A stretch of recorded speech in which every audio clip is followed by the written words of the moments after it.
ቁም ስቅላት ታሳዩት ምንም ያልታያችሁ ዛሬ ራሱ ጊዜ ይሄን ያዝቃት ወይላችሁ ታያችሁ በቃ ታሳኛለሽ አይደል አክብደ እያወራሁሽ ነው አይደል የገዛ ቤት እየመጣችሁ ይበጣበጣችሁ ነው አይደል ታይሰው ምን ቀዳንታ አይነት ሰው አይቻልም የምሱ ቤት ናት ከዚህ በላይ መታረስ አልችልም በቃ እዚህ መጣሩ እኮ ማለት ነው ለቤተሰቦቼ ስላልሽኝ እንጂ ማለት ነው የማንም ወሮ በላ ማለት ነው ለኔ ልጮብኝ አይደለም ተሰሚኛለሽ ቤተሰብ ጎዳና ወጣ ማለት ይሄን ታሪክ ደግሞ እሷም ታውቃለች በደንብ አድርጋ ደግሞ እሷም ታውቃለች ይሄን ነገር ተስተካክሉት ምችት ቢያንስ አንተ መንግስቱ እውቅና ያገኘ ወይም ደግሞ በሃይማኖት ተቋማት እውቅና ያገኘ ጋብቻ የላቸውም።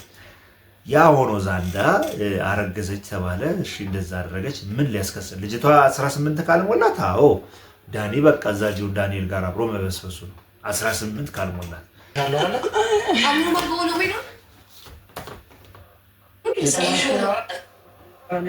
እዚህ ጋር ስለሆነ ነገር እንግዲህ በነ ሜሪና በነ ዳኒ ጉዳይ በነ ጽጌ በነ ኤፍሱን ጉዳይ ቪዲዮ ከሰራው ትንሽ ቆየት ብያለሁ። ግን ዛሬ መስራት አለብኝ ብዬ ነው የመጣሁት። ያው ነገሮች በጣም ተደጋጋሚ ሲሆኑ ጊዜ ኦቨር ሲደጋገሙ ጊዜ ቪዲዮ አልሰራሁም። ግን አሁን ግን መስራት አለብኝ ብዬ መጣሁኝ። አዲስ ነገር አለ። የኤፍሱንና የዳኒ ትዳር እንግዲህ አሳሳቢ ደረጃ ላይ ደርሶ ኤፍሱን ክስ መስርታ እንግዲህ በወንድሟ በኩል ጭራሽ መታለች። ወንድም ነው አይደለም የሚለውን ነገር በዚህ ቪዲዮ መጨረሻ ላይ የምንመለከት ይሆናል። ነገር ግን ዛሬ አሁን የምንመለከተውና ዋናኛ የምናየው እንግዲህ የዳኒንና የሜሪን ጉዳይ በይበልጥ ወንድም ተብሎ የመጣው ልጅ ምን ሪያክት እንዳደረገና ምን እንዳላቸው ያለውን ነገር አብረን እንሰማ ይሆናል ማለት ነው። እሱን ታይ ምን አለ መሰለኝ እንደዛ አንቋሻችሁን ያረጋችሁት ነገር እኮ ነው ዛሬ እንዳርግሽ ያረጋና የፈለገችውን ታርገ ማለት ያኔ ነገር ይሻለውኛ አለ ያኔ እንደዛ ስታለቅስ ይችልጅ ያኔ እንደዛ ስትበደል በሴትነቷ በደል ሲደርስባት በሴትነቷ እንደዛ ሲያዋክቧት ዳኒ እንደዛ ቀለበት ሲያረግላት ቀለበት አረጋግስኩ ስትለው ልጅሽን ወደዛ ምናምን አይነት ነገር ጨዌ እነሱ ሲጫወቱና በዛ አይነት ሁኔታ ውስጥ ያልነበር ወንድም እንደው ዛሬ ከየት መጣ? የፊቱን ከየት መጣ? ማን እንበል እህቴ ፈልጋ ምንም ነገር እንድታጣ እንደማልፈልግ ያኔ ነገር ይሻላል አይደል?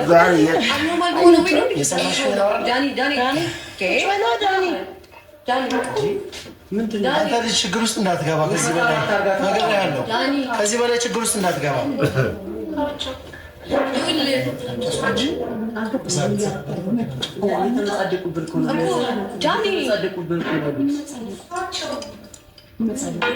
ይኸውልህ የመጣንበት ዳኒ መጣን አይደል? አንዴ ታዳምጠናለህ?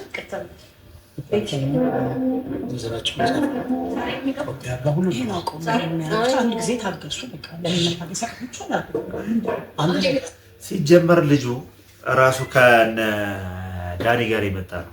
ሲጀመር ልጁ ራሱ አንዱ የነሱ የስራው አካል ነው። በቃ ገባችሁ አይደለ? ለምን እንደዛ እንዳልኩኝ ልንገራችሁ።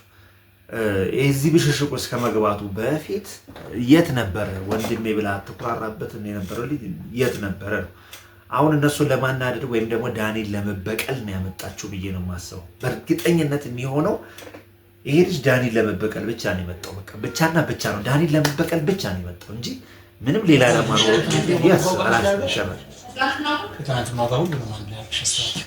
ይቅርታ በጣም በስራ ጊዜያችሁ ስለመጣን እና ሰዓታችሁን ስለእንደማማኝ የመጣንበትና እንዴ ተናግረን መሄድ እንችላለን። ይሄ ሁሉ ነገር አስፈላጊ አይደለም። ገብቶሃል? እነዚህ ልጆች ከዚህ በፊት የሚተዋወቁ ልጆች ናቸው። ፍቅረኛሞች አንተ ወይ እኔ ወይ እሱ አይደለም ፍቅረኛ ያደረግናቸው። ፍቅረኛሞች ሆኑ፣ ነገሮች ተፈጠሩ። ገብቶሃል? ማለት ነገሮች እርጉዝ ነኝ ኤቭሪቲንግ ታውቃለህ ብዬ ተስፋ አደርጋለሁ። ገብቶሃል? በመሀል ጥሩ እየመጣሽ ነው፣ ጥሩ እያስረዳሽ እንደ ትልቅ ሰው እየተነጋገርን ያለን አክብረናችሁ ነው ድረስ ይመጣል። ሰዓታትን ወይ ምናምን አይደለም። አሁን ማውራት አለብሽ። ቤቴና ሜሪ አንድ ላይ ሆኖ ስምንተኛው ሺህ ማለት እኮ ነው። ትናንትና እኛን ሲያባቅሱ ቤቴ ልክ ነች ሜሪ ልክ ነች ስትሉ የነበራችሁ በአንድ ሳምንት ውስጥ ቤቴና ሜሪ አንድ ላይ ሆኑ። ስማቸውም አንድ ላይ ሄዳለ፣ ነገሩ ባህሪያቸውም አንድ ላይ ሄዳል። ሁለቱ ሁሉ በቃ እየተጫንሽን ነው። ይሁን እሺ፣ አትቆርጪ። እኔ መልጃ ነው የመጣሁት። በቃ እኔ መልጃ ነው የመጣሁት። ሜሪ መታሰር ከሆነ ታሰር፣ ችግር የለውም። አንዴ ሜሪ ምንድን ነው እሱን አውጫት። በቃ አውጣ እንደዚህ የምታረግሽ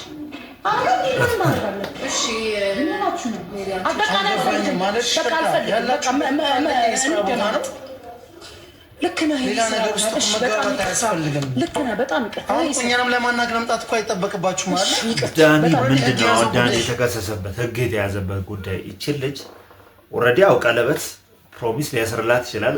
ጋብቻ ግን በመንግስቱ እውቅና ያገኘ ወይም ደግሞ በሃይማኖት ተቋማት እውቅና ያገኘ ጋብቻ የላቸውም። ያ ሆኖ ዛንዳ አረገዘች ተባለ። እሺ እንደዛ አደረገች። ምን ሊያስከስል ልጅቷ 18 ካልሞላት አዎ ዳኒ በቃ እዛው ዳንኤል ጋር አብሮ መበስበሱ ነው 18 ካልሞላት። ግን አሁን ላይ ግን እያየን ያለው ነገር ፍጹም አያስኬድም። የማያስኬድበት መንገድ ልንገራችሁ ለምን እንደሆነ። ምን ለክስ የሚያደርስ ወይም ደግሞ ምን ማስረጃ አለ? ኦልሬዲ የተለቀቁ ቪዲዮዎች ሊኖሩ ይችላሉ። ሲንከባከባት በቃ አላደ ልጄን እፈልገዋለሁ ለልጄ ስል ነው መንከባከብ ሲላት ነበር። ካልሆነች ደግሞ ዋሽተዋለች። ይህንን ግንኙነት ማቋረጥ ፈለገ። ስለዚህ ምን ክስ የሚያደርስ ነገር አለ? ለማስፈራራት ነው። ቤታችን ያምራል። ቴንክ ዩ በጣም ነው የሚያምረው። ቴንክ ዩ።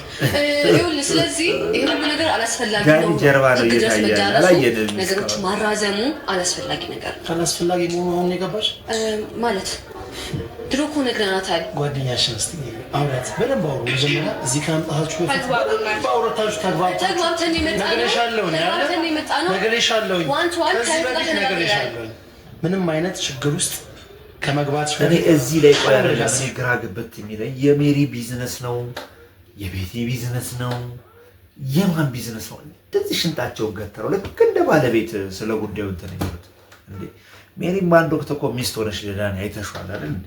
አሁን ታዲያ እየሆነ ያለውን ነገር አንቺ በግልሽ እየተቀበልሽውና እያራመድሽው ነው ማለት ነው እንዴ? ለምን ታወዛግቡናላችሁ? የማን ነው የገባሽ? ስለዚህ በኃይለኛው ነገር ያስጠንቅጃለሁ። ስለዚህ ማንነቴን አለ ማወቅ የፈለጋችሁት ማየት የፈለጋችሁት ይሄ የማንነት ጉዳይ አለ። ሁላችንም ማንነት አለን። በዚህ ደረጃ ከእናንተ ጋር እንደዚህ አፍላፊ እህት ናት አይደል? እቺ ልጅ እህት ናት አይደል? እንደዚህ አክብሬ ስለወራሁሽ ነው። አክብሬ እያወራሁሽ ነው አለ። የገዛ ቤት እየመጣችሁ የበጣበጣችሁ ይሄ የማንነት ጉዳይ የማጣት ያለማጣት አይደለም። ወይኔ አክባሪ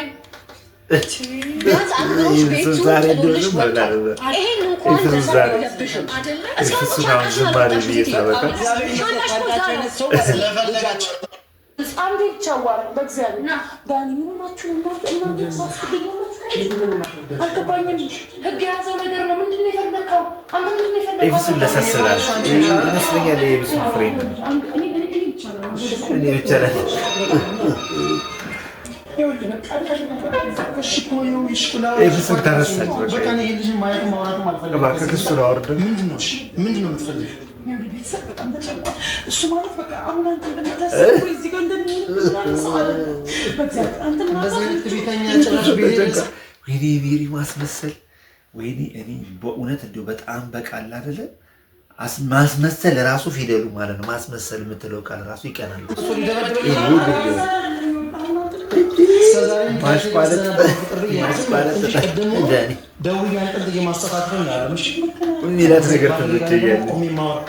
ጀመር ወንድሙ አይደለም በቃ ልታስፈራራ ጊዜ መጣች።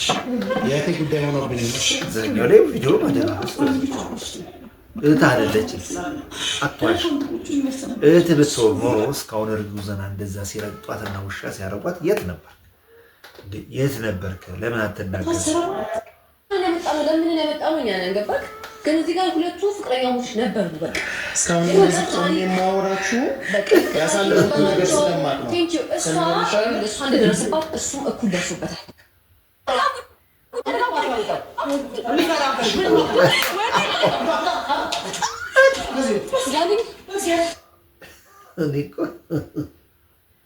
በእውቀቱ ያንተ ይሻላል ልጄ፣ ያንተ ይሻላል።